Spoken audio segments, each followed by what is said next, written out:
Hello everyone, Brasidas here. Today's video will be the start of a new series where I basically interview some players of Rise of Kingdoms.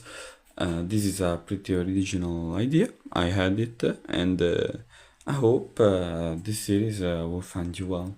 So our first host is this player called Darth Invader with a 92 million power and 6 billion kill points, and he is the king of Kingdom 3320, as you can see. So the way this interview works is I make 10 questions and the interviewed person answers them, and then I read the answers. So I hope you like this video and this format. Let's start. So the first question was, how long has he been playing and how did he find the Rise of Kingdoms? So he answered that he's been playing for roughly 5.5 years. So basically since the start of the game.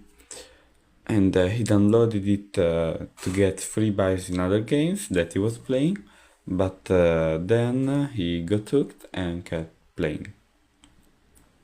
The second question was, how does it feel like to be a king, and what's the difference between being king and being just a normal player?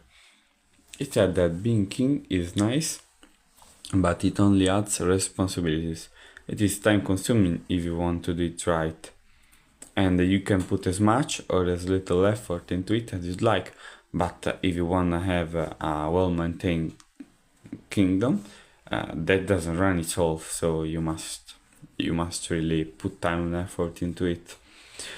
And you're also the person everyone turns to when they have problems. For example, sometimes he logs in and sees 15 new mails and 25 new conversations, and he just logs back out because he loses motivation. And so it's important to have a good support team to help shoulder some of his burdens.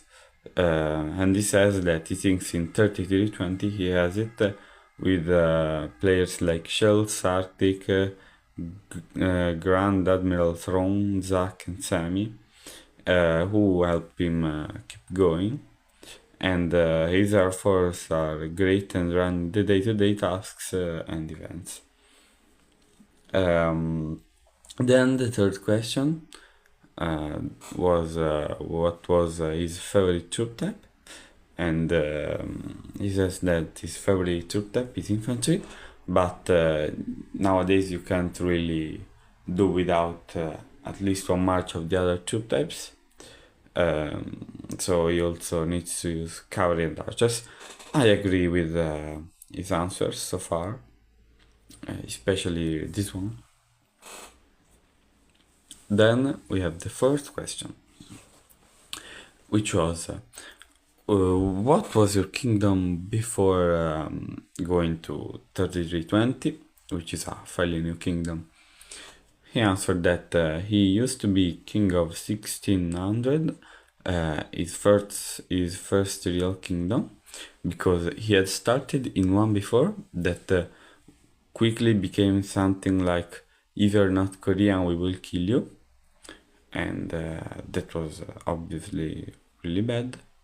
So he was king of 1600 for 2 years, but then needed a break, played in 2338, which was great for a while, but then leadership just stopped playing seriously, and they were inactive, so basically there was no leadership and the good players left. And some of them went to 3320 after KVK1, and in 3320 is a kingdom that wants to be both competitive and small, which is pretty difficult, but it's what they are working towards. The fifth question was, what was his opinion on trash talking in Lost Kingdom chat? Now, this question I made because 3320, but also many other kingdoms in the early game, usually have a lot of trash talkers. Like in KVK1 before Dart came, we played against them and they were trash talking a lot.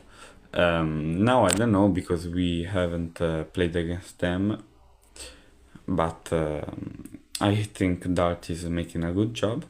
So he said that unfortunately, trash talking is unavoidable and it is discouraged since most of the leadership are adults and try to keep things respectful. But he understands that sometimes players wants to let the opponents know that, or the allies know that they just did wrong things, let's say. But he says that to let the allies or enemies know that they didn't play well, you can do it with a reason, not just insulting them and their families. I mean, they're people too, and I agree with it.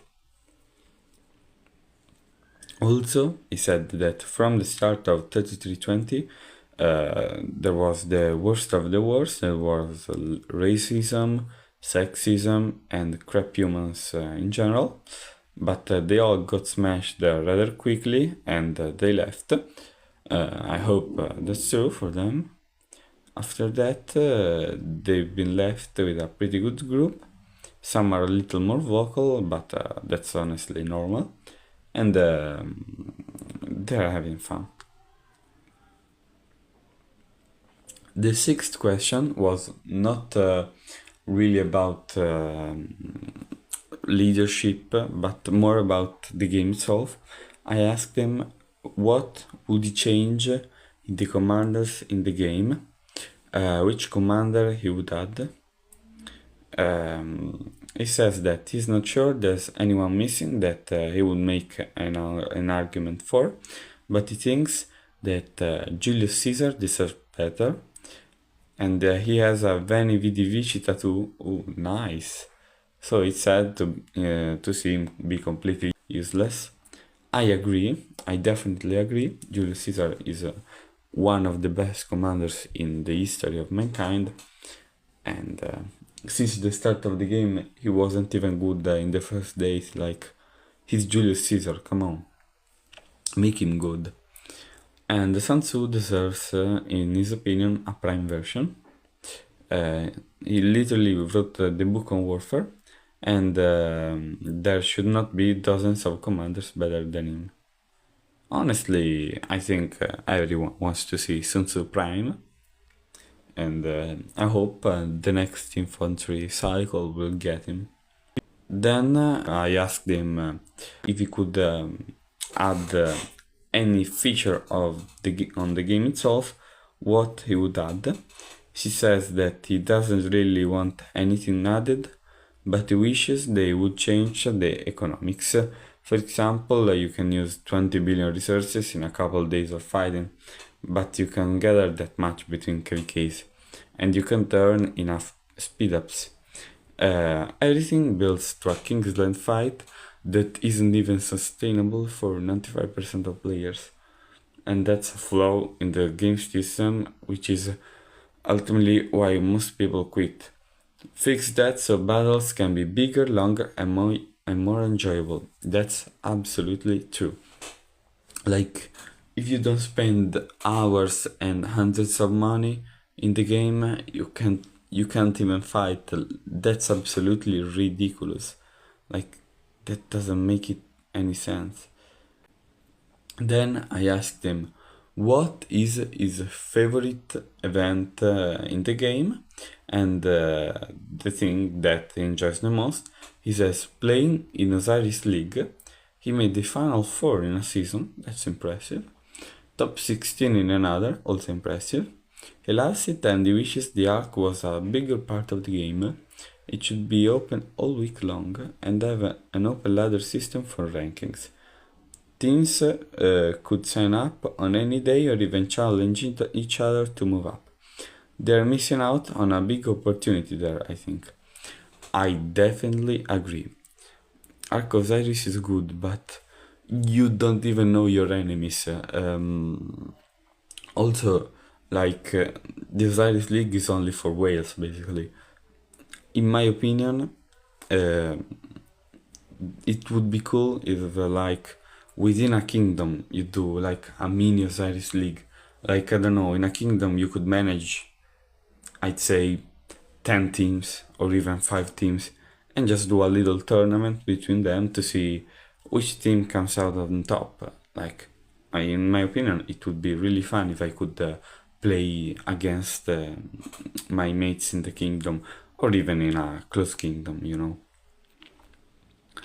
Now, since he has the name Darth Invader, and the picture of Darth Vader, I think I thought about asking him who was his favorite character in Star Wars, and he says that his favorite character is none of the obvious choices, but Jack Porkins, who is the random X-Wing pilot that just blows up in the original Star Wars, which was really surprising, but I can kinda see where it's going. And after him, Yoda, because he's a man of logic and reasoning, and Yoda is the natural choice for him.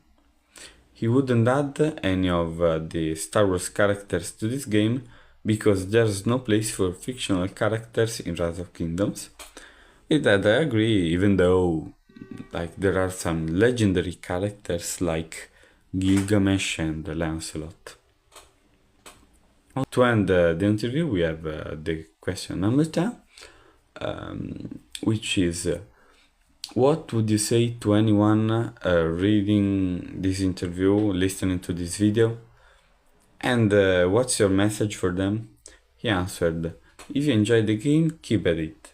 It's a grind to get to the top, but even F2P can be wildly successful. Money only acts as a shortcut. Also, 3320 is recruiting fighters. Come join the fun. Of course, 3320 is recruiting fighters, but honestly, they should come to 3319 because it's the best kingdom. Okay, hope you enjoyed this video, and we'll see you in the next one. If you want, you can subscribe, and yeah, that will make me really happy. So also throw a like.